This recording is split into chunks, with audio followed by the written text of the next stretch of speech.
aspirants, how are you all? Hope you all are doing well. तो जैसा कि हमने प्रीवियस वीडियो में बात करी थी कि हम इन्वायरमेंट के पहले चैप्टर से स्टार्ट करेंगे, ठीक है। तो बता चुके हैं 3 पार्ट में हमारा डिस्कशन होगा। फर्स्ट हम टॉपिक को डिस्कस करेंगे, देन सेकंड पार्ट उससे रिलेटेड हम MCQs और प्रीलिम्स में आए हुए क्वेश्चंस को समझेंगे, एंड इन थर्ड पार्ट हम मेंस ओरिएंटेड टॉपिक्स को कवर करते हुए क्वेश्चन आंसर सीरीज़ को स्टार्ट करेंगे, ठीक है।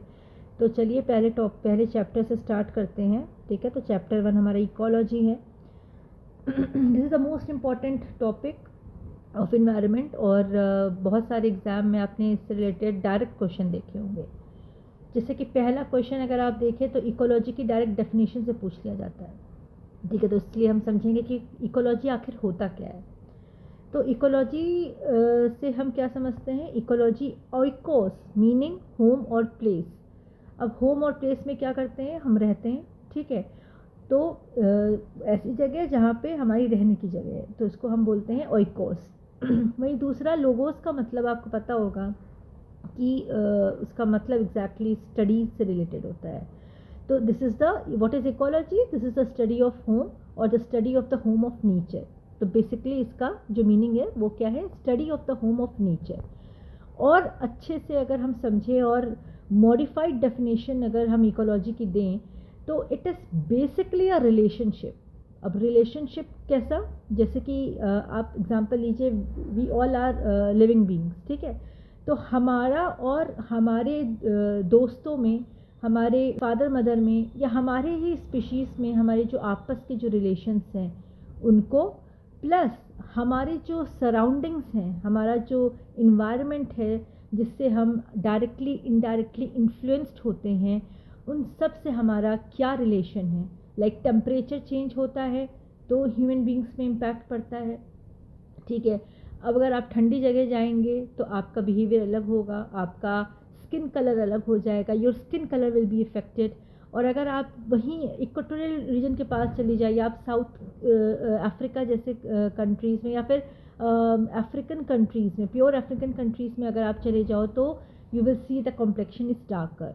तो ऐसा क्यों हो रहा है? क्योंकि जैसे जैसे हम मूव कर रहे हैं हमारा टेम्परेचर, हमारा इन्वायरमेंट हमें चेंज कर रहा है। तो इसका मतलब कहीं ना कहीं हमारा हमारे इन्वायरमेंट के साथ एक रिलेशन है, ठीक है।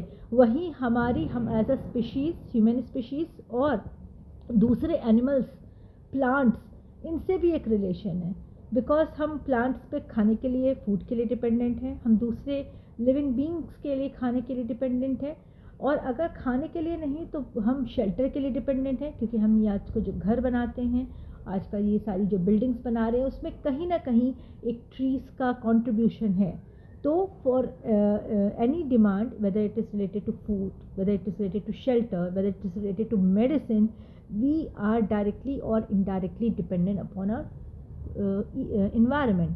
So this relationship between us and our environment and the other human beings and animals and plants is known as ecology, isn't it? तो अब इकोलॉजी की बात करें तो ecology is not a new concept. क्यों? क्योंकि जैसे ही हमने जन्म लिया, as soon as we have taken a birth, any organisms have taken a birth, whether it is a fungi, whether it is a virus, whether it is a human being, जैसे ही किसी भी living organism में जन्म लिया, कहीं ना कहीं ecology काम करने लगा, ठीक है। इकोलॉजी काम करने लगा तो इट मीन्स कि इकोलॉजी का अगर हम इवोल्यूशन बात करें, इकोलॉजी की हिस्ट्री की बात करें, तो it is as old as we as a living beings are, ठीक है। तो उसकी जो रूट है वो ह्यूमन सिविलाइजेशन के जितनी ही क्या बोलते हैं, पुरानी है, ठीक है। अब अगर हम अर्ली मैन को देखें, ठीक है, तो early man was unknowingly dependent upon the ecology. क्यों? कैसे? क्योंकि वो क्या करते थे, वो रोम करते थे and they were dependent for their food on plants. जंगली वाइल्ड प्लांट्स, वाइल्ड एनिमल को वो कंज्यूम करते थे।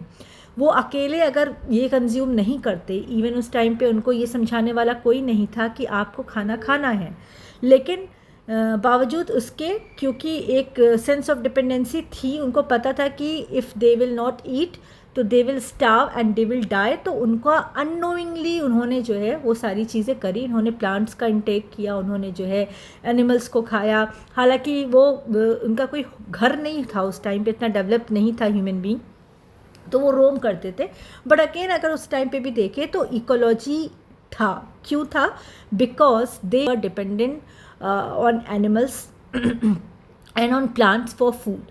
तो ये तो बायोटिक हो गया। बायोटिक क्या है? जब हम बायोटिक लिविंग चीज़ों के ऊपर डिपेंड करते हैं।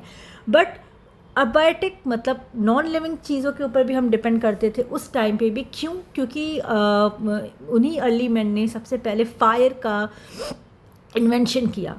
तो उन्होंने स्टोन का यूज़ करके फायर को उसको रब करके उन्होंने फायर प्रोड्यूस करी and they started cooking food.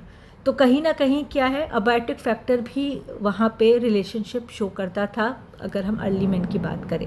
ठीक है, तो कहने का मतलब इकोलॉजी की अगर हिस्ट्री और इवोल्यूशन की बात करते हैं तो it is as old as our human civilisation itself. और अगर हम कुछ अपने एंशिएंट इंडियन टेक्स्ट की बात करते, रेफरेंस दें, तो वहाँ पे भी हमें इसके इकोलॉजी के कई सारे रेफरेंस मिल जाएंगे। जैसे हमारे क्लासिकल टेक्स्ट की बात करें, वैदिक पीरियड की बात करें, वेद की बात करें, संहिता, ब्राह्मण, ठीक है, ब्राह्मणस एंड अरण्यकास जो कि रिलेटेड टू फॉरेस्ट उसमें मेंशन रहता था, उपनिषद्स, ठीक है। तो वहाँ पे there were many references of ecological concepts. ठीक है, अगेन अगर हम मेडिसिन की बात करें, ठीक है, इंडियन ट्रीटीज़ ऑन मेडिसिन जिसमें कि चरक संहिता बहुत पॉपुलर है।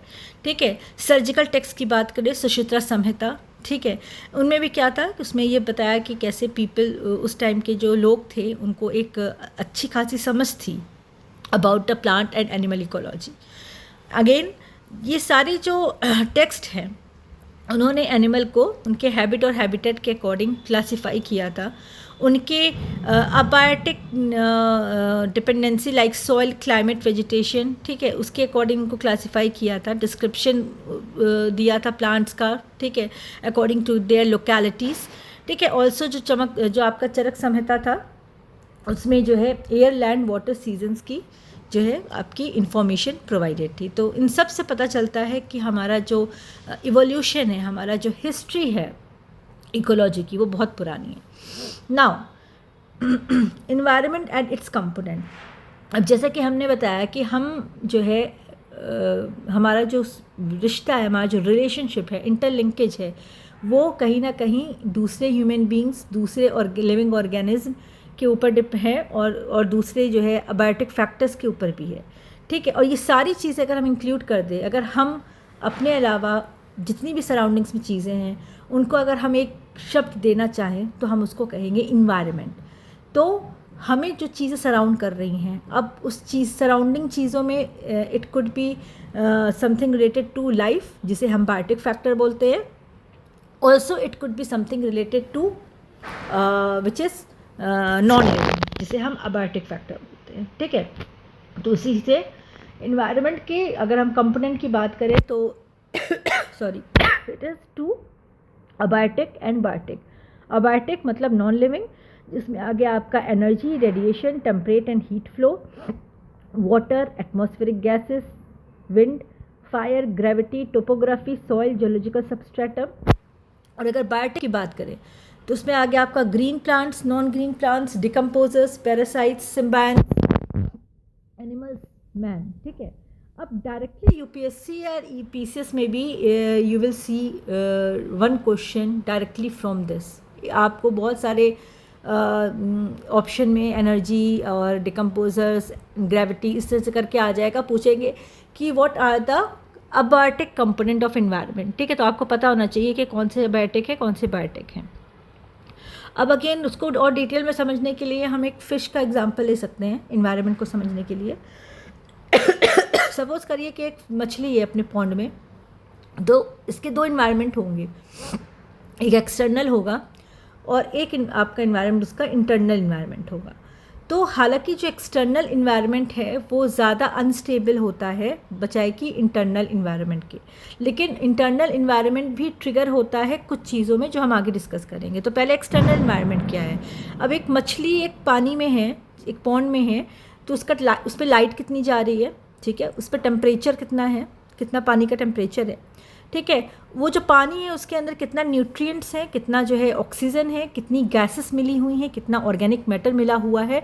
तो ये सारी कंडीशन आपकी जो है फ़िश के ऊपर इम्पैक्ट डालेगी, इफ़ेक्ट डालेगी, इसलिए वो क्या हो गया, उसका एक्सटर्नल इन्वायरमेंट हो गया। अब biotic environment consist of microorganisms like plankton, ठीक है, प्लैंकटन है, और बाकी आपके एक्वाटिक प्लांट्स हो गए, एनिमल्स हो गए, डिकम्पोजर्स हो गए, ठीक है।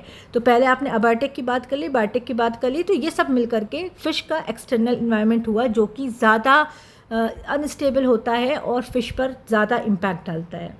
वहीं इंटरनल इन्वायरमेंट की बात करें तो अब जैसे मछली है, मछली के बाहर की जो उसके जो इनक्लोज्ड बॉडी सरफेस है, उसके अलावा जितनी भी बाहर की चीज़ें हैं वो एक्सटर्नल है, और जिसके अंदर की जो चीज़ें हैं वो इंटरनल हैं, ठीक है।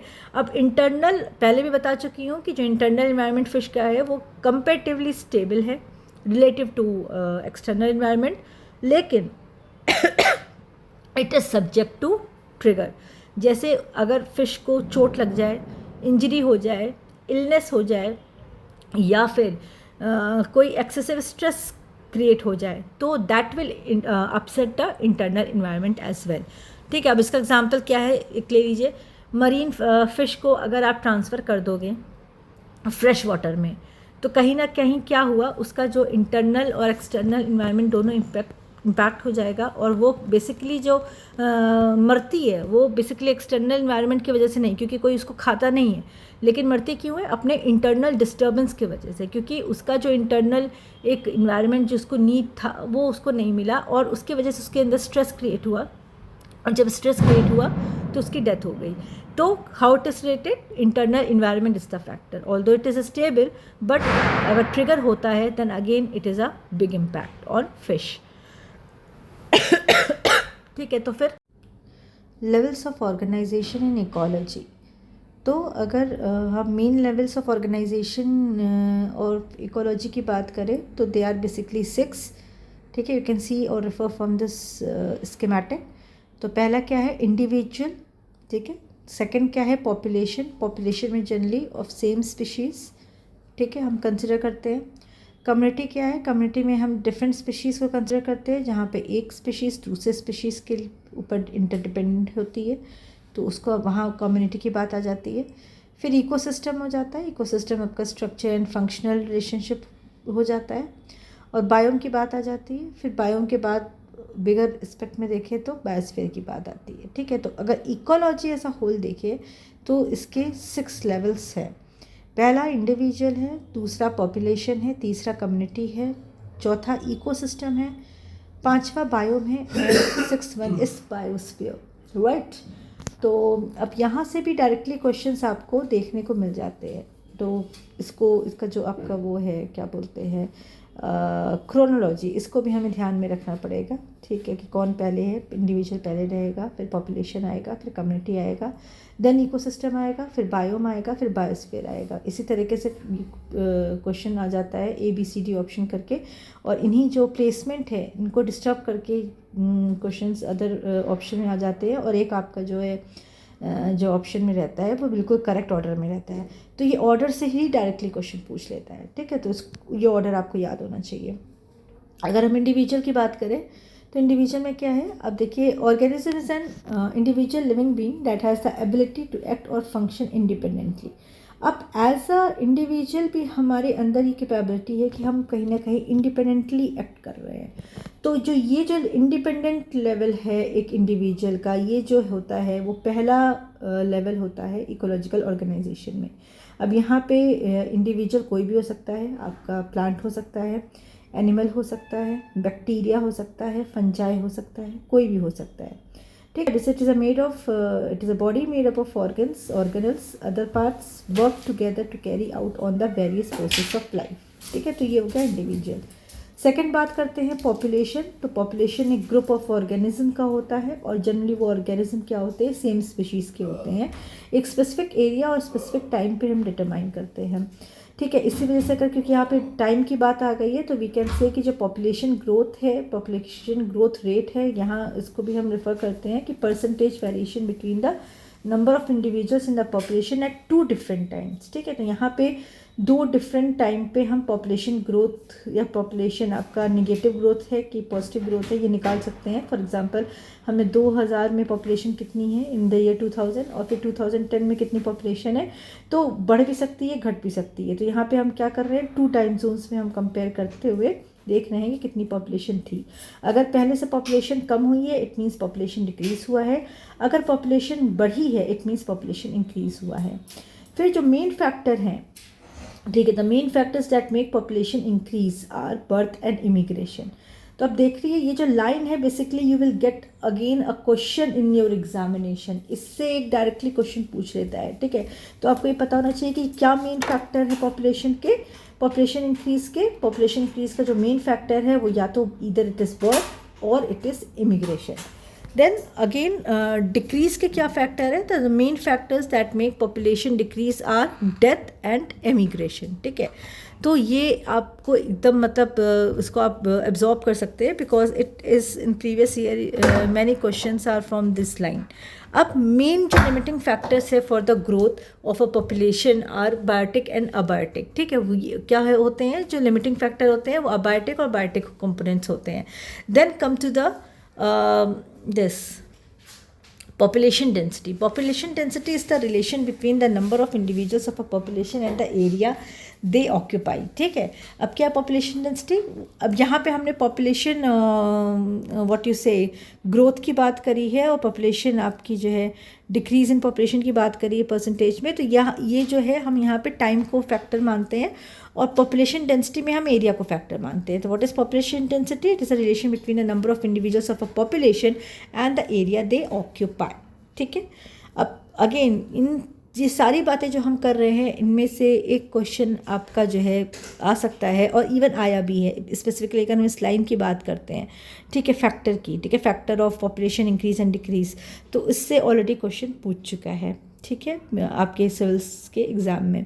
नेक्स्ट हम बात करते हैं कम्युनिटी। अब कम्युनिटी पॉपुलेशन में क्या था, देखो इंडिविजुअल था, इंडिविजुअल में पहले आपका सिंपल आप एज अ ऑर्गेनिज्म एक इंडिविजुअल लेवल पे बात कर रहे थे। फिर उसके बाद आया आपका पॉपुलेशन, पॉपुलेशन में जहाँ पे एक या एक से अधिक स्पीशीज़ की बात की जो कि स्पेसिफिकली स्पीशीज़ सेम थी, ठीक है, डिफरेंट नहीं थी।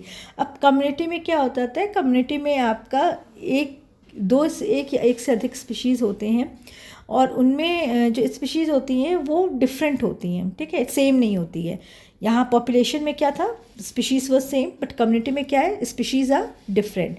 अब अगेन यहाँ पे हम इंटरडिपेंडेंसी दिखाते हैं एक स्पीशीज़ की दूसरे स्पीशीज़ पर, ठीक है। तो थोड़ा आइए जानते हैं इसके बारे में, ठीक है। अगर आप जो है अपने आसपास देखें और नोटिस करें, ठीक है, population of plants and animals को, तो सेल्डम ये जो है दे अकर बाय देमसेल्व्स। तो कहने का मतलब ये कि अगर हम और डिटेल में बात करें तो the reason for this is quite obvious. Detail में बात करते हैं, in order to survive individuals of any one species depend on individuals of different species with which they actively interact in several ways, ठीक है। तो पूरी बात कहने का मतलब ये था कि अगर हम एज अ होल देखें तो एक स्पीशीज़ दूसरी स्पीशीज़ के ऊपर कहीं ना कहीं डिपेंड करती है। कैसे करती है, अब जैसे कि जो एनिमल्स हैं उनको प्लांट चाहिए, they consume plants for foods, ठीक है, एंड ट्रीज चाहिए उनको काय के लिए, फॉर शेल्टर के लिए, ठीक है। In the same way plants को भी एनिमल्स चाहिए, क्यों चाहिए, for their pollination, seed dispersal and soil microorganisms to facilitate nutrient supply, ठीक है। तो समझ में आया कि कैसे एनिमल जो है प्लांट पे डिपेंड करता है फूड के लिए, ट्रीज़ पे डिपेंड करता है शेल्टर के लिए, और इन द सेम वे जो प्लांट्स हैं वो एनिमल के ऊपर डिपेंड करते हैं अपने पॉलिनेशन को करने के लिए, अपने सीड को डिस्पर्स करने के लिए, और सॉइल माइक्रो ऑर्गेनिज्म के लिए टू फैसिलिटेट न्यूट्रिएंट सप्लाई, ठीक है, न्यूट्रिएंट सप्लाई को फैसिलिटेट करने के लिए, ठीक है। तो यहाँ पे कहीं ना कहीं इट शोज इंटरडिपेंडेंसी। अब communities in most instances are named after the dominant plant form species, ठीक है। तो जनरली हम जो कम्युनिटी को नेम करते हैं वो स्पेसिफिकली, मान लीजिए अगेन यू नो कि कम्युनिटीज़ में एक से अधिक स्पीशीज़ होती हैं, बट जनरली हम उनके नाम पे कम्युनिटी को रखते हैं जहाँ पे जो स्पीशीज़ है उनका जो नंबर है वो ज़्यादा है। जैसे कि अगर हम बात करें ग्रासलैंड कम्युनिटी, ठीक है, तो ग्रासलैंड कम्युनिटी क्यों नाम रखा गया है, वहाँ पे डोमिनेंस है ग्रास का, ठीक है, और बाकी जो वहाँ पे हर्ब्स भी हैं, श्रब्स भी हैं, ट्रीज़ भी हैं, ठीक है, एसोसिएटेड एनिमल्स भी हैं, लेकिन जो ग्रास का जो नंबर है और जो रेशियो है वो बहुत अधिक है, जिसके वजह से हम उसको ग्रासलैंड कम्युनिटी बोलते हैं। अगेन कम्युनिटी क्या होती है, कम्युनिटी फिक्स नहीं होती है और रिजिड नहीं होती है। कम्युनिटी छोटी भी हो सकती है और कम्युनिटी बड़ी भी हो सकती है, ठीक है। तो इसी तरीके से हम जो है बात करेंगे अब आगे टाइप्स ऑफ कम्युनिटी की। तो बेसिकली टाइप्स ऑफ कम्युनिटी में देखें तो मेजर कम्युनिटी आती है और हमारी माइनर कम्युनिटी आती है। दो तरीके की ब्रॉडर कम्युनिटीज़ होती है, मेजर एंड माइनर। मेजर में क्या होता है, मेजर में generally these are of large sized, well organised and relatively independent, ठीक है। रिलेटिवली इंडिपेंडेंट होते हैं और लार्ज साइज़ के होते हैं, और इन जो ऑर्गेनाइजेशन की जो लेयरिंग होती है काफ़ी वेल ऑर्गेनाइज्ड होती है। अगेन जो ये डिपेंड करते हैं, ये केवल और केवल सन की एनर्जी पे डिपेंड करते हैं from outside and are independent of the outputs and inputs from the adjacent communities। इसी वजह से हम इनको रिलेटिवली इंडिपेंडेंट बोलते हैं, क्योंकि इनको केवल जो है अपना सन की एनर्जी चाहिए होती है, बाकी आसपास की चीज़ों पे इनकी डिपेंडेंसी ज़्यादा होती नहीं है। तो ऐसा कौन सा कम्युनिटी है, तो हम बात करें तो tropical evergreen forest in the north east की अगर हम बात करें तो यहाँ पे रिलेटिवली एडजेसेंट कम्युनिटी से इनको, एडजेसेंट स्पीशीज़ से इनको ज़्यादा रिलेशन नहीं रखना पड़ता है। Basically they need the energy of the sun, ठीक है। माइनर कम्युनिटी, अब माइनर कम्युनिटी में डिपेंडेंसी बढ़ जाती है, ठीक है। These are dependent on neighbouring communities and are often called societies. जैसे कि हम एज अ ह्यूमन बींग बात करें तो we can be categorise as a minor communities, क्योंकि हमारी एक सोसाइटी होती है। अब they are secondary aggregations within a major community and are not therefore completely independent units as far as energy and nutrient dynamics are concerned। अब example की बात करें, a mat of lichen on a cow dung pad, ठीक है। तो अब यहाँ पे जो लिचन है, काऊ है, दोनों जो है एक दूसरे पर म्यूचुअली डिपेंड कर रहे हैं। और अगर हम लिचन की बात करें तो it can not depend isolated in an isolated form. तो ये कहीं ना कहीं माइनर कम्युनिटी में आ गई। अब बात करते हैं स्ट्रक्चर ऑफ अ कम्युनिटी, ठीक है। अब in a community the number of species and size of their population vary greatly, ठीक है। हमने पहले भी बात करी थी कि जो कम्युनिटी होती है इट इज़ नॉट फिक्स्ड, और इसका जो साइज़ भी होता है बड़ा भी हो सकता है, छोटा भी हो सकता है। तो इट मीन्स कि यहाँ पे वेरिएशन ज़्यादा है, काफ़ी है। अब अ कम्युनिटी में है वन और मोर सेवरल स्पीशीज़, एक भी हो सकती है और एक से ज़्यादा और कई ज़्यादा भी हो सकती है। अब the environmental factors determine the characteristic of the community as well as the pattern of organisation of the members in the community. अब यहाँ पे जब बहुत सारी स्पीशीज़ आ गई तो कहीं ना कहीं जो डिटरमाइनिंग फैक्टर हो जाता है वो क्या हो जाता है, आपका इन्वायरमेंट हो जाता है, ठीक है। तो जो इन्वायरमेंट फैक्टर है वही डिटरमाइन कर रहा है कम्युनिटी की कैरेक्टरिस्टिक को और ऑर्गेनाइजेशन के पैटर्न को। अब यहाँ पे तो the characteristic pattern of the community, यही जो कैरेक्टरिस्टिक पैटर्न ऑफ कम्युनिटी है उसे हम स्ट्रक्चर बोलते हैं, स्ट्रक्चर ऑफ अ कम्युनिटी, ठीक है। अब समझ में आया, I think this thing is very clear कि कम्युनिटी में कई सारी स्पीशीज़ हैं, ठीक है, लार्जर हैं, स्मॉलर हैं, और एक या दो हैं और उससे भी कई ज़्यादा हैं, मल्टीपल हैं।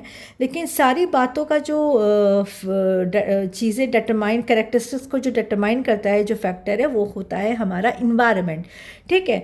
और यही जो कैरेक्टरिस्टिक पैटर्न जो उभर के आता है कम्युनिटी का, उसी को हम जो है स्ट्रक्चर बोलते हैं, जो कि रिफ्लेक्ट करता है the roles played by the various population, their range, the type of area they inhabit, the diversity of species in the community and the spectrum of interactions between them, ठीक है, isn't it?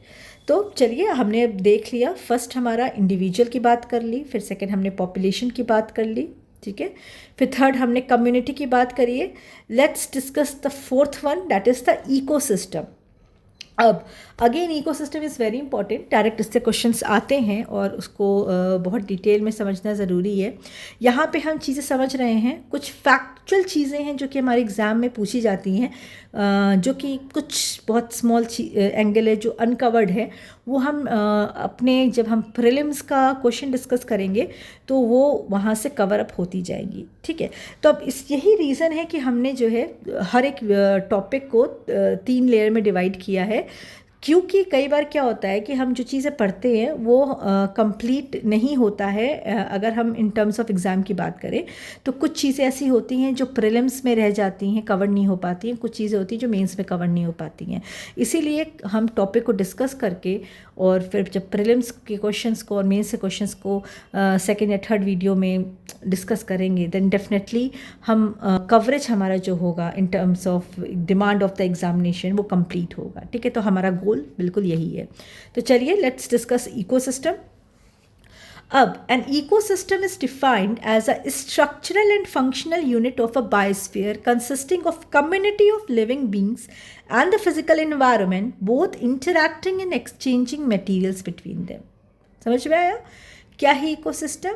Ecosystem को हम define कर सकते हैं एक structural और functional unit of biosphere से, जो कि अब बायोस्फीयर में क्या कंसिस्ट कर रहा है, ठीक है, क्या कंसिस्ट हो रहा है? Consisting of community of living beings, ठीक है, लिविंग बींग्स भी हैं वहाँ पे एंड फिजिकल इन्वायरमेंट भी है। अब ये जो लिविंग बींग और फिजिकल इन्वायरमेंट है वो क्या है? आइसोलेटेड है? No, they both are interacting continuously and exchanging materials between them, ठीक है। तो this is called ecosystem, isn't it? I hope you all are getting. कुछ भी नहीं समझ में आ रहा है, you can just comment in the comment box, तो हम उसको आगे रेफर कर सकते हैं, ठीक है। बट आई होप कि the thing is very clear. Now it includes plants, trees, animals, fish, birds, micro organisms, water, soil and people. यहाँ पे क्या है इकोसिस्टम में जो बायोस्फीयर में जो इंक्लूड करते हैं वो क्या क्या है?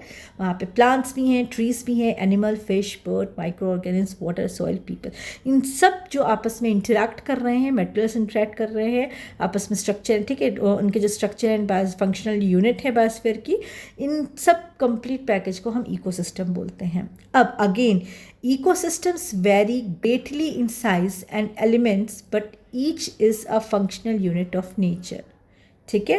अब इकोसिस्टम छोटा भी हो सकता है, इकोसिस्टम बड़ा भी हो सकता है, but the common thing is each is a functioning unit of nature. Nature का एक फंक्शनिंग यूनिट होता है वो, and everything that lives in an ecosystem is dependent on the other species and elements that are also part of that ecological community, ठीक है। तो it means कि हमारा कहीं ना कहीं जो इंटरेक्शन है एक कम्युनिटी से दूसरी कम्युनिटी की तरफ, ठीक है, एंड अगेन अगर एक इकोसिस्टम अगर हमारा डैमेज होता है या एक इकोसिस्टम हमारा डिसअपियर होता है तो definitely it has an impact on everything else, ठीक है। It means we are interacting, we are exchanging and we have a relationship, so that is called what the structure and the functional unit as a, ठीक है, as an interaction, it is called ecosystem। वही चीज़ अगर relationship हो जाता तो ecology हो जाता। समझ में आ रहा है कि डिफरेंस क्या है? इन्वायरमेंट हो जाता तो सराउंडिंग हो जाता। तो it is very essential to understand the difference between all these terms. Ecology में क्या डिफरेंस है, यहाँ रिलेशनशिप की बात हो रही है, इन्वायरमेंट में क्या डिफरेंस है, यहाँ पे हमारा सराउंडिंग की बात हो रही है, इकोसिस्टम्स में क्या डिफरेंस है, यहाँ पे हमारी स्ट्रक्चर एंड फंक्शनल यूनिट और इंटरैक्शन की बात हो रही है, एक्सचेंजिंग ऑफ मटेरियल्स की बात हो रही है। तो ज़्यादातर देखा गया है कि we have a confusion and lack of clarity between these terms, तो make it very very clear. अब जब इकोसिस्टम हमारा हेल्दी होता है एंड सस्टेनेबल होता है तो it means that all elements live in balance and are capable of producing themselves, ठीक है। अगर बैलेंस है और आपका जो है सस्टेनेबल है, इसका मतलब कि हर एक जो स्पीशीज़ है, हर एक जो कम्युनिटी है, वो केपेबल है रिप्रोड्यूस खुद करने के लिए, मतलब they are not independent in that way. अब ecosystem can be as small as a single tree और large as an entire forest. हम पहले बात कर सकते हैं कि इकोसिस्टम छोटा भी हो सकता है और बड़ा भी हो सकता है। कितना छोटा हो सकता है, एक सिंगल ट्री की बात करें तो वो भी एक इकोसिस्टम है, और अगर हम पूरे फॉरेस्ट की बात करें तो वो भी एक इकोसिस्टम है। ठीक है, अब यहाँ पे देखिए, क्योंकि मैंने पहले बोला था कि यहाँ पे इकोलॉजी, इन्वायरमेंट, इकोसिस्टम को बहुत ज़रूरत है अच्छे से समझने के लिए। आई होप आपको वो जो प्रीवियस डिस्कशन है उससे इकोलॉजी, इन्वायरमेंट, इकोसिस्टम क्या है स्पेसिफिकली समझ में आ गया होगा।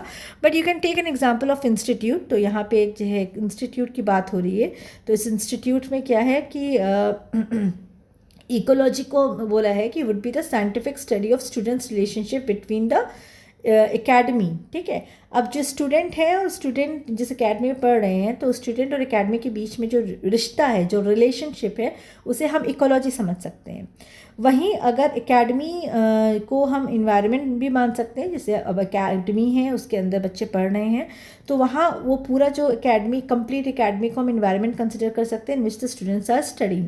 ठीक है, and the set of circumstances surrounding the students. अब सर्कमस्टांसेस क्या क्या है जो कि स्टूडेंट को सराउंड कर रहे हैं, इन्वायरमेंट क्या हो सकती हैं, they could be consider as teachers who are teaching, books, ठीक है, अदर स्टूडेंट्स, ठीक है, एंड एक्सेट्रा। ठीक है, दीज आर द इकोसिस्टम। ठीक है, तो अब इसको और अच्छे से समझने के लिए आप एक इंस्टीट्यूट का हेल्प ले सकते हैं, but I think the thing is very clear. ठीक है, अब बात करते हैं कंपोनेंट्स ऑफ इकोसिस्टम की। कंपोनेंट्स हमने पहले भी बात करी थी, दो तरीके के कंपोनेंट्स होते हैं इकोसिस्टम में, अबायोटिक एंड बायोटिक। अब कहीं ना कहीं ये दोनों ही चीज़ हम पे इम्पैक्ट डालते हैं। ठीक है, the components of ecosystem and environment are same. पहले हमने इन्वायरमेंट की कंपोनेंट की बात करी थी, बायोटिक अबायोटिक। अब हम इकोसिस्टम के कंपोनेंट की बात कर रहे हैं जो कि सेम है, बायोटिक एंड अबायोटिक। अगर हम अबायोटिक की बात करें तो वो क्या है, इनऑर्गेनिक है और नॉन लिविंग है। ठीक है, अब जैसे कि सॉइल हो गया, वाटर हो गया, एयर हो गई, लाइट एनर्जी हो गई, तो ये सब अबायोटिक में आती हैं। It also involves chemicals like oxygen, nitrogen, physical processes includes volcanoes, earthquakes, floods, forest fires, climates, weather conditions, all these are impacting. ठीक है, again abiotic factors are the most important determinants of where and how well an organism exists in its environment. Although these factors interact with each other, one single factor can limit the range of an organism. तो अगर बात करें abiotic factor की, तो ये सबसे ज़्यादा important determinant होते हैं और सबसे ज़्यादा impact डालते हैं, ठीक है, organism पर। तो पहले एनर्जी को हम डिस्कस कर लेते हैं कि कैसे हम पे इम्पैक्ट डालते हैं ये। तो एनर्जी कहाँ से आती है, सन से आती है, and is essential for maintenance of life. This is the the most important thing of every human being, of every organism, energy. ठीक है, अब in the case of plants, अगर हम पौधों की बात करें, प्लांट की बात करें, तो सन की डायरेक्ट एनर्जी से काम चलता है, ठीक है, नेसेसरी एनर्जी से मिलती है। लेकिन अगर हम एनिमल्स की बात करें तो एनिमल्स डायरेक्टली सोलर एनर्जी को कंज्यूम नहीं कर सकते हैं।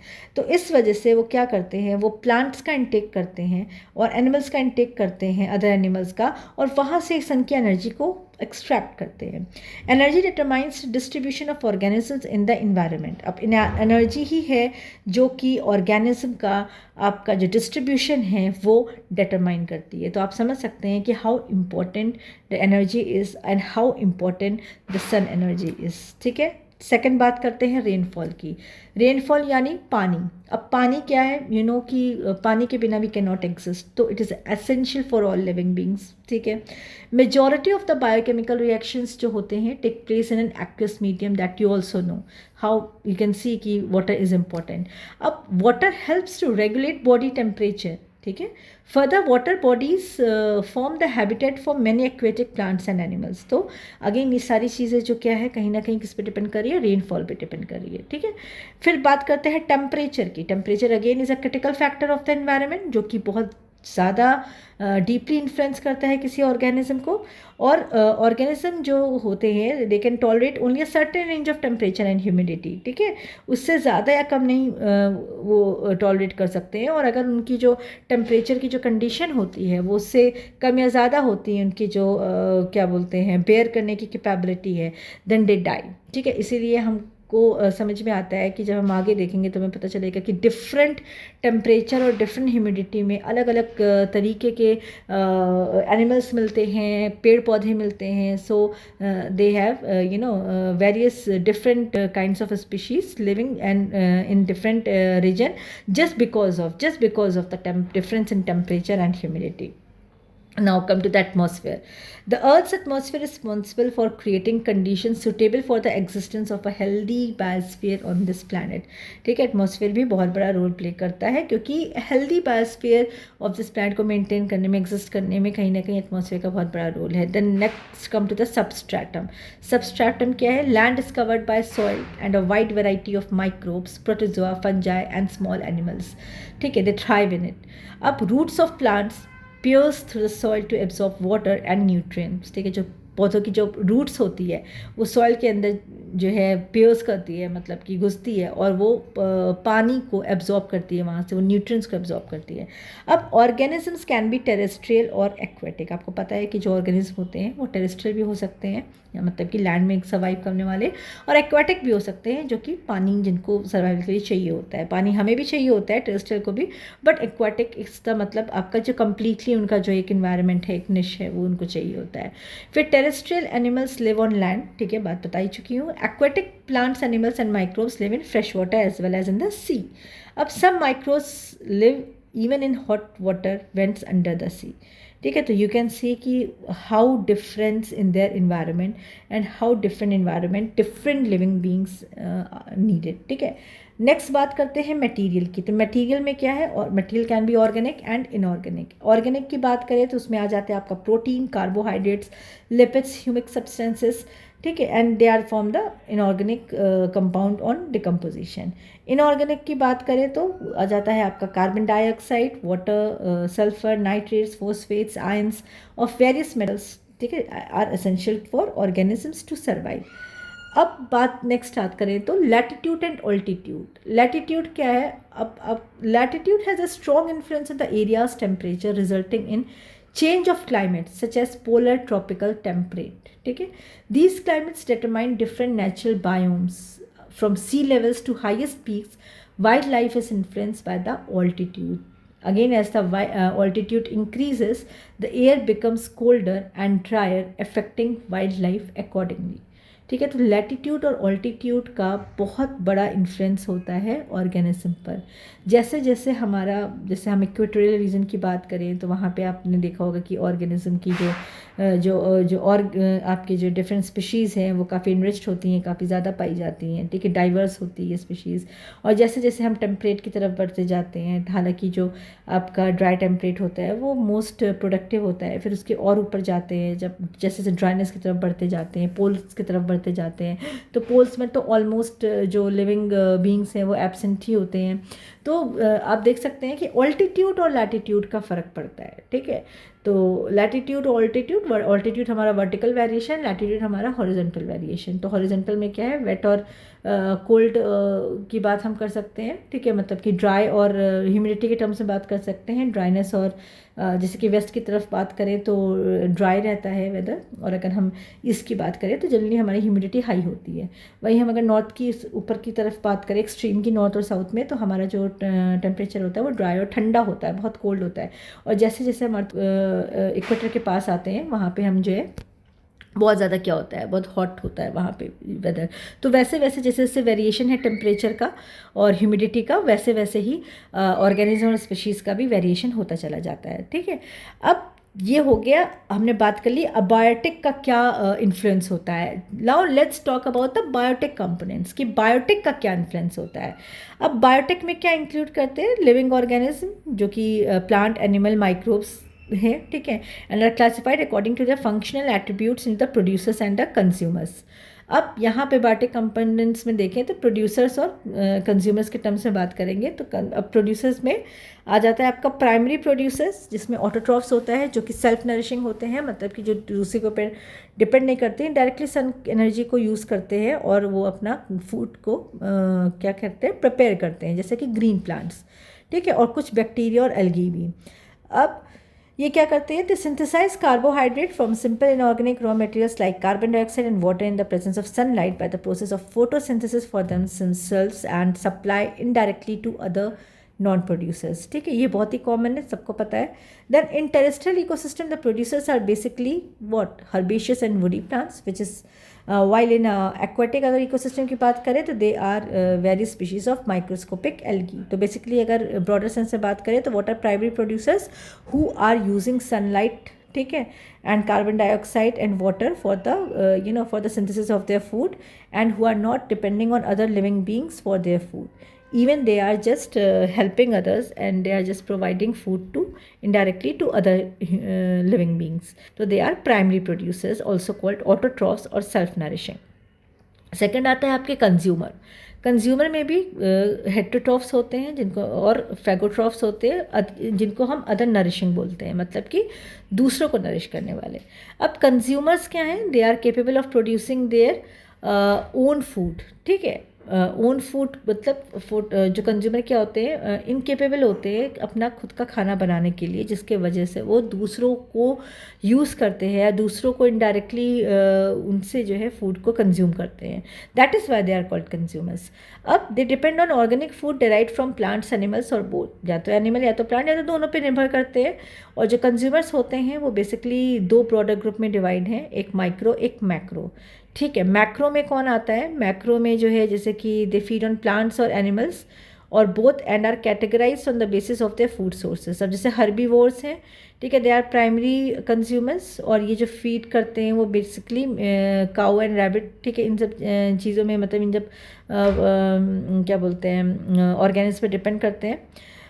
अगेन बात करें सेकेंडरी कंज्यूमर्स तो दे feed on primary consumers, example Wolves. Carnivorous feed करते हैं किस पे? सेकेंडरी कंज्यूमर्स पे, और उनको टर्शरी कंज्यूमर्स भी बोला जाता है, जैसे लायंस हो गया तो which can eat Wolves. Omnivores जैसे कि हम, ठीक है, क्योंकि हम जो है किसी को भी खा लेते हैं तो कहीं अपने मतलब मैन स्पीशीज़ को छोड़ करके, तो जो प्लांट्स को भी कंज्यूम कर रहे हैं, एनिमल्स को भी कंज्यूम कर रहे हैं, तो दे आर बेसिकली ओमनीवोर्स. तो man and monkey are the example. ठीक है, नाउ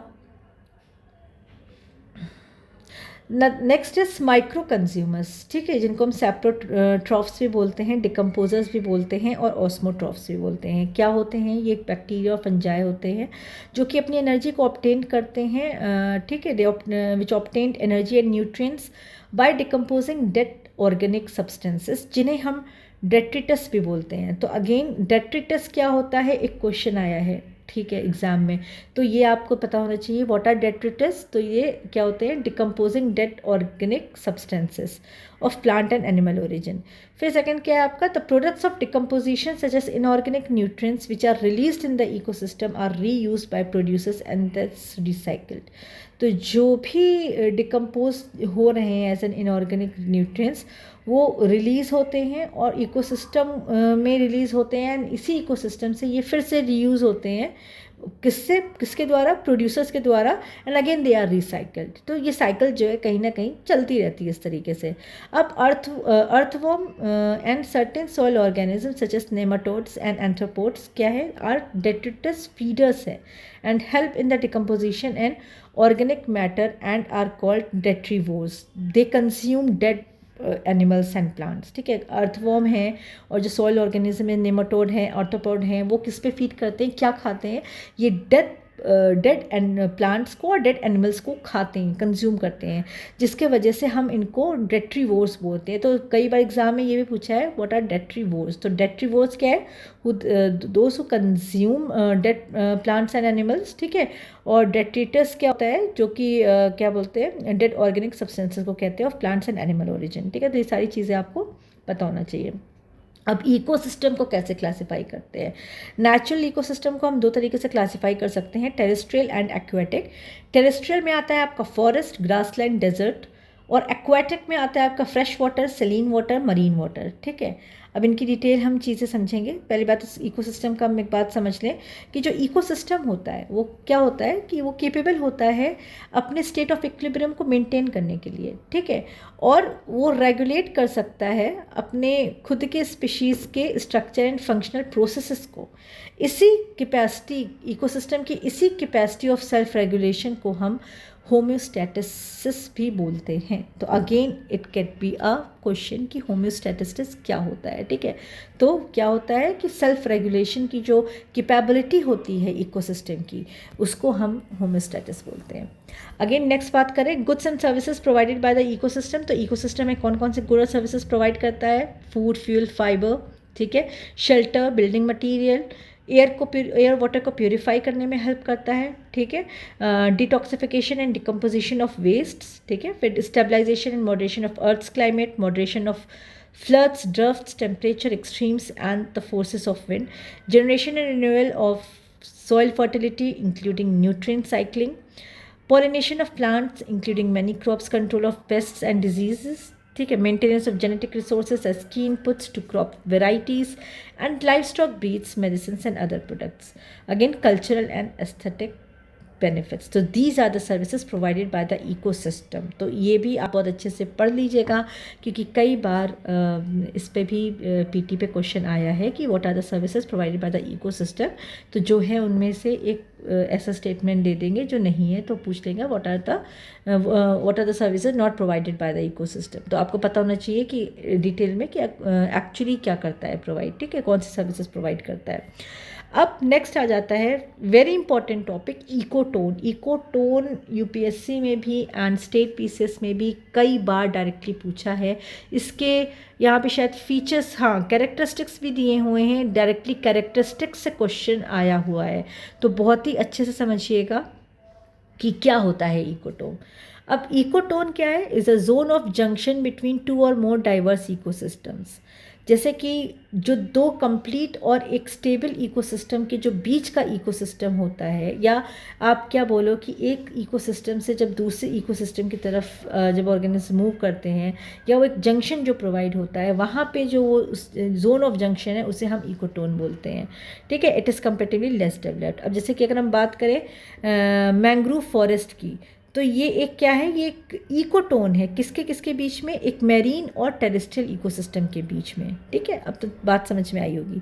फिर अदर एग्जांपल्स आर इकोटोन का ग्रासलैंड, एस्चुरी, रिवर बैंक। ये सारे क्या है? ये सारे फुल फ्लेज आपके इकोसिस्टम नहीं है। ठीक है, तो एक कहीं ना कहीं एक ट्रांजिशन सिस्टम है, जिसके वजह से हम इसको जोन ऑफ जंक्शन बोलते हैं और इसको एक नाम दिया है इकोटोन। ठीक है, अब ठीक है, अब यहाँ से आप देख सकते हैं कि कुछ एग्जांपल्स यहाँ पे ऐसे स्कीमेटिक दिया हुआ है, इससे समझ सकते हैं कैसे लैंड इकोसिस्टम है, फिर यहाँ पे जो है एक्वेटिक सिस्टम है, और बीच में ये इकोटोन है आपका। ठीक है, टेरेस्ट्रियल इकोसिस्टम्स का। तो इस तरीके से ecosystem 1, ecosystem 2 and this is ecotone. ठीक है, तो ये थोड़ा सा आपका कम डेवलप होता है। अब बात करते हैं इकोटोन की कैरेक्टरिस्टिक्स की।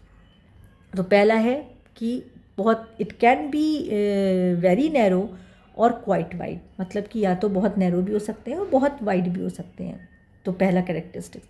दूसरा क्या है कि it has the conditions intermediate to the adjacent ecosystems, hence it is a zone of tension.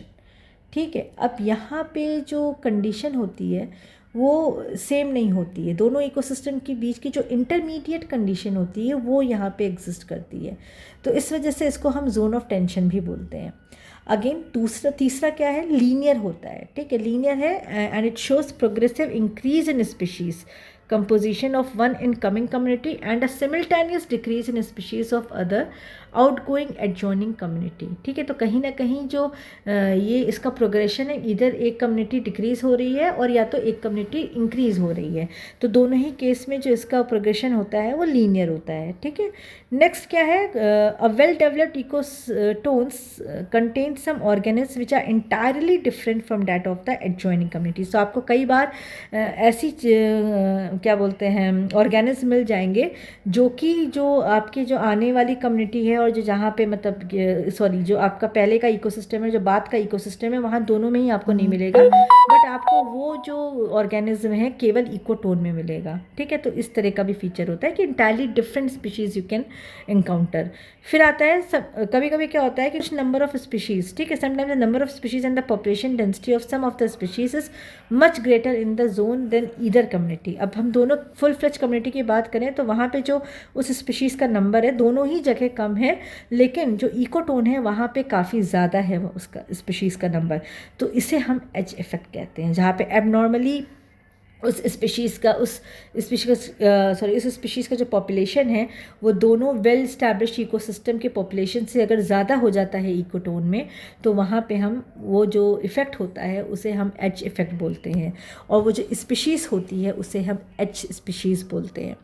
In the terrestrial ecosystems edge effect is specially applicable to birds. ठीक है, तो बर्ड्स में स्पेसिफिकली देखा जाता है टेरेस्ट्रियल इकोसिस्टम में, जैसे कि for example the density of birds is greater in the mixed habitats of ecotone between the forest and the desert. तो फॉरेस्ट और डेजर्ट के कंपैरिजन में जो इकोटोन में उसका जो पॉपुलेशन होता है और डेंसिटी होती है बर्ड की वो ज़्यादा होती है। तो again it is a bird is a edge species.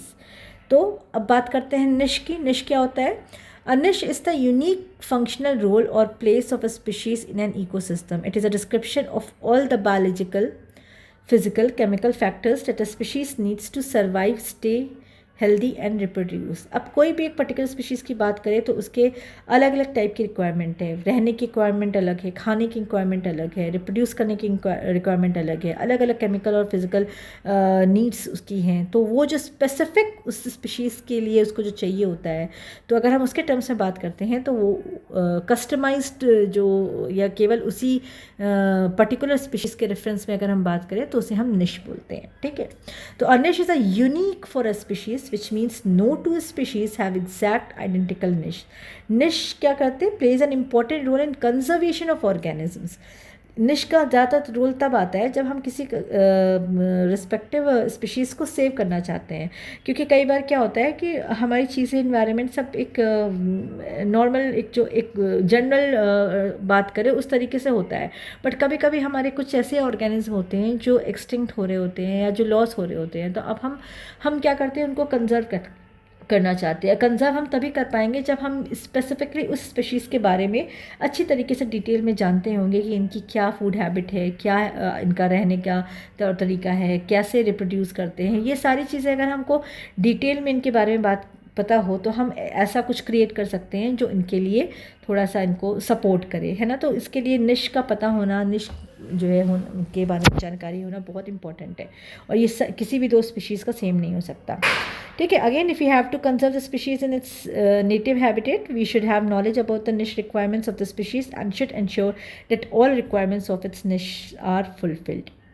Types of species बात कर ही चुके हैं, हैबिटेट जहाँ पे वो रहते हैं, फूड क्या खाते हैं, क्या डिकम्पोज करते हैं, रिप्रोडक्टिव निश कहाँ कैसे और कब रिप्रोड्यूस करते हैं, फिजिकल एंड केमिकल निश क्या temperature, land shape, land slope, humidity, other requirement होती है इनको। ठीक है, अब बात आती है बायोम की। ठीक है, बायोम क्या है? Biome distribution based on temperature and precipitation. अब यहाँ पे आप देख रहे हैं बेसिकली बायोम जो आप अगर आप आगे देखें तो जो टेरेस्ट्रियल पार्ट होता है बायोस्फीयर का, ठीक है, टेरेस्ट्रियल मतलब कि जहाँ जो लोग लैंड पे रहते हैं, लैंड पे डिपेंड करते हैं, और एक्वाटिक होता है जो लोग पानी पे डिपेंड करते हैं। तो यहाँ पे एक्वाटिक का मतलब नहीं है, केवल ये जो बायोम है वो टेरेस्ट्रियल पार्ट की बायोस्फीयर के लिए बात की गई है। तो हम जब terrestrial part of the biosphere को डिवाइड कर लेते हैं डिफरेंट रीजन्स में, तो डैट इज़ कॉल्ड बायोम्स। ठीक है, और वो कैरेक्टराइज्ड होते हैं bye climate, vegetation, animal life and general soil type. ठीक है, अब अगेन कोई भी दो बायोम्स अलाइक नहीं हो सकते। ठीक है, the climate determines the boundaries of a biome and abundance of plants and animals found in each one of them. इनका जो क्लाइमेट होता है वही इनकी बाउंड्री को डिटरमाइन करता है। अब the most important climatic factors are temperature and precipitation. अब इसीलिए टेम्परेचर आप देखिए वार्म कोल्ड से बताया गया है यहाँ पे वर्टिकल एक्सिस में, एंड हॉरिजॉन्टल एक्सिस में यहाँ पे आपका ह्यूमिडिटी बताई गई है, ड्राई एंड वेट। तो आप देख सकते हैं सबसे ऊपर जो ठंडा रीजन है वहाँ पे आपका व्हाट इट इज़ ठीक है, थोड़ा सा यहाँ पे ब्लड हो रहा है, ठीक है। पोलर, ठीक है, सबसे ऊपर, then tundra, then it's boreal forest, then इसके नीचे आइए तो वेस्ट साइड में, एक्सट्रीम वेस्ट में कोल्ड डेजर्ट है, ठीक है। फिर उसके बाद आपका एक्सट्रीम राइट में जो है टेम्परेट डिसिडियस फॉरेस्ट है, और इसी तरीके से बाकी की जो डिस्ट्रीब्यूशन है वो दिए हुए हैं, ठीक है। तो हम इसको डिटेल में पढ़ते हैं, समझते हैं। यहाँ पे डिटेल में दिया हुआ है tundra, taiga, temperate deciduous forest, tropical rain forest, savanna, grassland, desert. अब ये सारे के सारे जो है कहीं ना कहीं टेम्परेचर पे और ह्यूमिडिटी पे डिपेंड करते हैं, और जैसे जैसे उनका जो एरिया है और क्लाइमेट है चेंज होता है, वैसे वैसे उनका जो फ्लोरा एंड फौना है वो भी जो है अलग अलग तरीके के मिलते हैं, ठीक है। तो यहाँ पे this biome region flora and fauna is very important. तो आप इसको बहुत अच्छे से डिटेल में जो है याद कर लीजिए तो ज़्यादा बेहतर होगा। मैं एक बार इसको समझ लेते हैं, but it is very important for you all to learn it. तो पहले बात करते हैं तुंद्रा की। तुंद्रा के रीजन की बात करें तो नॉर्दर्न एंड सदर्न मोस्ट जो रीजन होता है वर्ल्ड का, जो कि आइस बाउंड पोल्स होते हैं वो होते हैं, ठीक है, वैसे रीजन को हम बोलते हैं। और यहाँ पे जो फ्लोरा एंड फौना है उनका कंडीशन देख लेते हैं। Specifically they are devoid of trees except stunted shrubs. कुछ स्टंटेड श्रब्स मिलती है सर्टेन पार्ट ऑफ टुंड्रा में, लेकिन जो ट्रीज़ होते हैं वो कम्प्लीटली एब्सेंट होते हैं, ठीक है। ग्राउंड फ्लोरा इंक्लूड्स मतलब लाइकेन, मॉसेस, सजेस, ठीक है। एनिमल की बात करें तो reindeer, Arctic fox, polar bear, snowy owl, lemming, Arctic hare, ठीक है, पटामेगन, रेप्टाइल्स, एम्फीबियंस जो है आर ऑलमोस्ट एब्सेंट। तो इसीलिए आपको मैं बोल रही हूँ कि ये डायरेक्टली यहाँ से क्वेश्चन फ्रेम होते हैं। This is very important. यहाँ से क्वेश्चन डायरेक्टली उठाता है यूपीएससी एंड बाकी सिविल सर्विसेज। तो ये बहुत ही डिटेल में और बहुत ही अच्छे से ज़रूर आप याद कर लीजिएगा। टाइगा क्या है? टाइगा कौन सा रीजन आता है? जैसे कि आपका नॉर्दर्न यूरोप हो गया, एशिया हो गया, नॉर्थ अमेरिका हो गया, ठीक है। यहाँ पे मॉडरेट टेम्परेचर होता है अगर कंपेयर करें तुंद्रा से तो, और इन्हें इसी के टाइगा को हम बोरियल फॉरेस्ट भी बोलते हैं। अब वेजिटेशन की बात करें तो dominating vegetation is coniferous evergreen, ठीक है, जो कि मोस्टली स्प्रूस और कुछ पाइन और फर्स भी मिलते हैं, ठीक है, फर टाइप के। फिर fauna consist of birds, hawks, fur bearing carnivores, little mink, elks, puma, Siberian tiger, wolverine, wolves etcetera. Temperate deciduous forest की बात करें तो इनके रीजन की हम बात करते हैं तो ये एक्सटेंड होते हैं over central and southern Europe, eastern northern America, western China, Japan, New Zealand etcetera. Moderate average temperature होता है और रेनफॉल अबेंडेंट होती है, ठीक है। अब फ्लोरा की बात करें तो बीच ओक, मेपल, चेरी। एनिमल की बात करें तो वर्टिब्रेट्स, इनवर्टिब्रेट्स दोनों फैमिलियर हैं, ठीक है। और जनरली जो टेम्परेट डेसिडियस फॉरेस्ट होता है, these are generally the most productive agriculture areas of the world. This is very important line.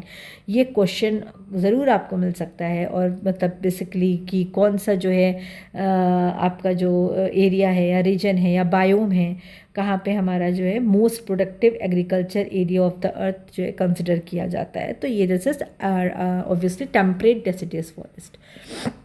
Now come to the tropical rain forest.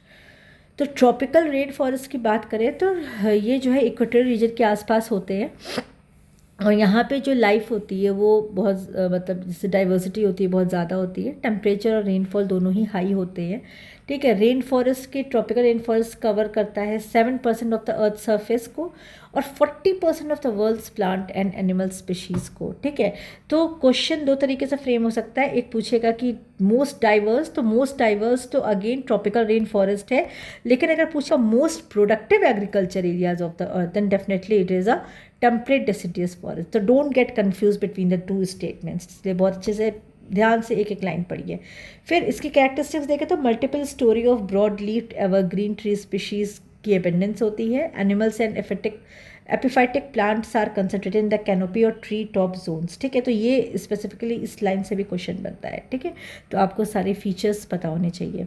Savanna की reason की बात करें तो ट्रॉपिकल रीजन में पाया जाता है। सवाना जो है मोस्ट एक्सटेंसिवली अफ्रीका में होते हैं, और यहाँ पे जो है बात करें तो ग्रासेस होती हैं with scattered trees and fire resisting thorny shrubs. Fauna में इंक्लूड होता है great diversity of grazers and browsers such as antelopes, buffaloes, zebras, elephants, rhinoceros. ठीक है, the carnivores include lion, cheetah, hyena, mongoose and many rodents. ठीक है, next बात करते हैं ग्रासलैंड कि जिनका रीजन क्या है, नॉर्थ अमेरिका, यूक्रेन, ठीक है, एक्सेट्रा. फिर यहाँ पे जो कंडीशन है वो temperate condition with low rainfall है. अगेन यहाँ पे ग्रासेस डोमिनेट करती हैं वेजिटेशन में. फौना में देखें तो large herbivores like bison, antelope, cattle, rodents, prairie dog, bulls, ठीक है, rich and diverse array of ground nesting bird मिलते हैं. सबसे फिर लास्ट आता है डेजर्ट. डेजर्ट की बात करें तो ये कॉन्टिनेंटल इंटीरियर्स कहे जाते हैं with very low and sporadic rainfall with low humidity. The days are very hot but nights are cold. तो यहाँ पे बेसिकली एक्सट्रीम देखा जाता है. तो फ्लोरा की बात करें तो ड्रफ्ट रेसिस्टेंस होते हैं जैसे कि कैक्टस, इफोरेबास, सेक ब्रश. और फौना की बात करें तो reptiles, small mammals and birds. ठीक है, अब इसी तरीके से जैसे कि हमने जो है लैंड लिविंग एनिमल की बात करें तो हम बायोम्स में डिवाइड करते हैं, उसी तरह हमारी जो वाटर पे डिपेंडेंट होते हैं, एक्वेटिक जोन्स डिपेंडेंट होते हैं, तो वो बेसिकली हमारे डिस्टिंक्ट लाइम जोन्स पे डिपेंड करते हैं. और यहाँ पे जो डिफरेंस ऑफ लाइन है वो क्या है, बेसिकली सैलिनिटी है, ठीक है, लेवल्स ऑफ डिजॉल्व न्यूट्रिएंट्स है, पानी का टेम्परेचर है, और कितनी डेप्थ तक जो है सनलाइट पेनिट्रेशन हो पा रहा है वो है. तो आइए देखते हैं aquatic ecosystem. They are divided into 5 types: fresh water ecosystem, marine ecosystem, estuaries, coral reef and mangrove. अब कैरेक्टरिस्टिक्स देख लेते हैं. जो फ्रेश वाटर इकोसिस्टम है उनको जो है हम क्लासीफाई करते हैं लोटिक, जैसे कि मूविंग वाटर होता है, और लेंटिक जैसे स्टिल और स्टैगनेंट वाटर होता है. तब अगेन इससे क्वेश्चन बन चुका है और बनने की संभावना है. तो प्लीज़ लोटिक क्या होता है, लेंटिक होता है, क्या होता है, दोनों को आप अच्छे से समझ लीजिए. जो लोटिक वाटर होता है वो मतलब आपको नाम से भी लग रहा होगा लोटने, आप ऐसा उसको रिलेट कर सकते हैं ताकि आप कभी भूले ना फ्यूचर में. तो लोटिक से आपको पता चल रहा है जो लोट रहा है, लोटना इन मूविंग वाटर. ठीक है, अब यहाँ पे मूविंग में क्या होगा, fresh water stream, spring, rivulets, creeks, brooks, river आ जाएगा. लेंटिक हो जाता है आपका जो आपका रुका हुआ पानी है. ठीक है, जैसे कि आपका पूल, पॉन्ड, स्वैम्प्स, ठीक है, बॉग्स, लेक्स, ठीक है, ये सब आ जाएंगे आपके लेंटिक वाटर में. अब they vary considerable in physical, chemical and biological characters as well. Next आ जाता है आपका मैरीन इकोसिस्टम. यहाँ पे nearly 3/4 of earth surface is covered by ocean with an average depth of 3.75 meter and with salinity of 35 ppt, about 90% of which is sodium chloride. ठीक है, तो यहाँ पे बेसिकली मेरीन इकोसिस्टम में जो है सैलिनिटी वाली जो है एस्पेक्ट ज़्यादा होता है. एस्चुरीज में क्या होता है, जैसे कि आपके coastal bays, river mouths, tidal marshes, estuaries. ठीक है, फिर आपका in estuaries fresh water from rivers meet ocean water and the two are mix by the action of tides. Estuaries क्या होते हैं, हाईली प्रोडक्टिव होते हैं as compare to the adjacent river और सी. ठीक है, again it could be a possible question, ये line ही एक क्वेश्चन है. तो एस्चुरीज क्या है, बहुत ही हाईली प्रोडक्टिव है अगर हम कंपेयर करें नदी और समुद्र से. तो फिर आपका चौथा कोरल रीफ है और पांचवा आपका मैंग्रोव है. Now this is the last section, biosphere. अब biosphere comprises all. अब क्या है, biosphere is a part of the earth where life can exist. Basically life, bio means life. ठीक है, तो life जहाँ पे भी exist करती है that is called biosphere. Biosphere represents a highly integrated and interacting zone comprising of atmosphere that is air, hydrosphere, water and lithosphere that is land. तो आप देख सकते हैं atmosphere, lithosphere, hydrosphere का जो common point है that is called biosphere. biosphere जहाँ पे लाइव आपको मिलती है, that is called biosphere. It is a narrow layer around the surface of the earth. If you visualize the earth to be the size of an apple, the biosphere would be as thick as its skin. ठीक है, तो life in the biosphere is abundant between 200 meters below the surface of the ocean and about 6000 meters above the sea level. तो अगर surface of the ocean की बात करें तो 200 metres नीचे आपका जो है अबेंडेंट लाइफ आपको मिलेगी और 6000 मीटर आपको अबव सी लेवल पे अबेंडेंट लाइफ मिलेगी. तो ये वेरिएशन होता है लिविंग बींग्स का बायोस्फीयर में. अब जो बायोस्फीयर आपको पता चल गया कि अबेंडेंट कहाँ है. अब एब्सेंट कहाँ पे, जो नॉर्थ और साउथ पोल्स है वहाँ पे एक्सट्रीमली एब्सेंट होते हैं. हाईएस्ट माउंटेन में एक्सट्रीमली एब्सेंट होते हैं. डीपेस्ट ओशन में एक्सट्रीमली एब्सेंट होते हैं. Reason behind this the hostile condition and that's why they do not support the life. ठीक है, तो यहाँ पे जीरो लिविंग बींग्स मिलते हैं आपको. Again occasionally spores of fungi and bacteria do occur at great height beyond 8000 meters. ठीक है, कभी कभी फंजाई और बैक्टीरिया एग्जिस्ट कर जाते हैं but they are not metabolically active and hence represent only dormant life. ठीक है, मेटाबॉलिक बहुत ही ज़्यादा इनएक्टिव होते हैं जिसके वजह से डोमेंट लाइफ होती है. Then the energy required for the living for the life within the biosphere comes from the sun, ठीक है। सन इज़ वेरी इंपॉर्टेंट, जहाँ पे भी सन का रेस नहीं आ रही है, नहीं पहुँच रही है, तो वहाँ पे जो है आपका एकदम कोई भी लिविंग बीइंग नहीं मिलेगा। इसीलिए जो एक्सट्रीम नॉर्थ और एक्सट्रीम साउथ होते हैं वहाँ पे हमें सन एनर्जी नहीं मिल पाती है, जिसके वजह से जो लाइफ होती है वहाँ पे कम्प्लीटली एब्सेंट होती है। फिर the nutrients necessary for living organisms come from air, water and soil. Same chemicals are recycled over and over again for life to continue. Living organisms are not uniformly distributed throughout the biosphere. Only a few organisms live in the polar regions, while the tropical rainforests have an exceedingly rich biodiversity of plants and animals. That is 50% of the global biodiversity. तो again आपको पता है कि सबसे ज़्यादा जो हमें life मिलती है देखने को, वो हमारे जो है कहाँ पे मिलती है आपको, ट्रॉपिकल रेन फॉरेस्ट पे, ठीक है। और जो सबसे एब्सेंट डिवॉइड होती है वो आपकी पोलर रीजन्स पे होती है, ठीक है। तो आई होप आज ये हमारा फर्स्ट चैप्टर है वो अच्छे से समझ में आया होगा। You all understood this chapter well, I hope. और अभी जो सेकंड हमारा वीडियो होगा वो प्रीलिम्स के क्वेश्चन के ऊपर डिस्कशन पे होगा, इसी टॉपिक से रिलेटेड जो हमने पढ़ा है। और जो हमारा थर्ड वीडियो होगा वो इसी टॉपिक से रिलेटेड जो मेंस में क्वेश्चन आ चुके हैं हम उनको डिस्कस करेंगे। तो ठीक है, थैंक यू सो मच।